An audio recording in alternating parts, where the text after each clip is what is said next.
everybody, it's Seriously Sydney here, and this video is of the inking process for the piece I Wonder, the Squirrel version.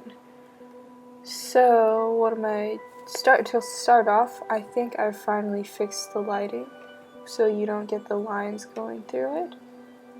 I'm pretty sure I went through and looked at this video and I didn't notice any, but as I go through for the voiceover, I hope I don't notice any more. See here, materials wise, this piece is on Canson XL watercolor paper. I'm using some semi ink, what is it? I'm drawing a blank as to the nib holders, a Speedball, there we go, a Speedball Nib Holder. And a number 51 Hunt extra fine bold pointed nib. And I think I just used one of the white erasers. I don't have a name for it. Its packaging has long since been thrown out. But other than that, I think that's all the materials I use. If there's any more, I will, and I've noticed it, I'll mention it in the video, and I should have it linked, or written down in the description box below. This piece was pretty cool to ink. I tried to give the lines texture by kind of doing short strokes and trying to make it look kind of like fur, so I didn't want a very smooth line, so I tried to do short motions when inking. Doing a little fingers, I guess, on the paws, that was a little bit difficult, but I think it turned out right. And then the eye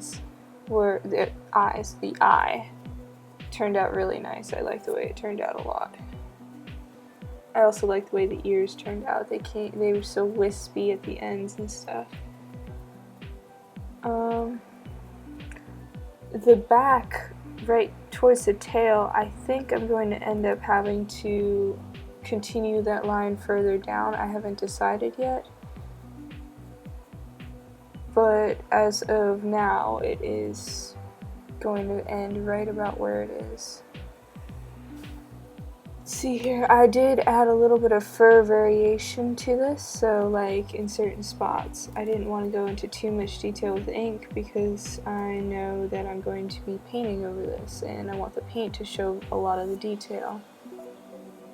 However, I did kind of give some noticeable fur markings with the ink to add a little bit more texture, so it's not like it's only outlined, there's certain details in it.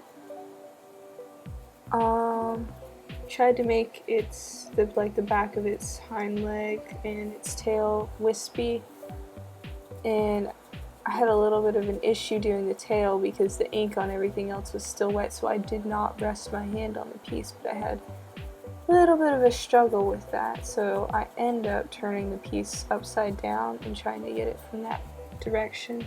I think the tail turned out pretty nicely, pretty well. Yep, so I turn it upside down and I try to get the, I guess fur, or I want to call them hairs, but fur to be kind of wispy. And I had a little bit of struggle because my first thing was to make the lines straight, and that won't look very realistic or interesting. I think instead it would look rather strange if they were just straight. So I had to kind of practice that or incorporate that into the piece. What else? I think that's it for the main subject of this. The only other thing is the acorn, which is just kind of a cool thing. There's nothing super complicated about it. It's just simple, so I think I will not go over that too much. I'll kind of let that show for itself. Since you guys have made it this far, I need to come up with a special word to put in the comments section. So how about stars? So if you guys made it this far into the video, can you comment stars down in the comment section below to let me know? And yeah, I'm curious to see how many people watch to this point of my videos. Let's see here, what else? If you guys enjoyed this video and you guys want to see more like this, don't forget to like, comment, subscribe, turn on notifications, and if you guys try a piece like this, I'd love to see it, and you can tag me at Sydtheillustrator on Instagram, on TikTok, and probably wherever else. But until then, I will see you guys later. See you guys next week. Bye.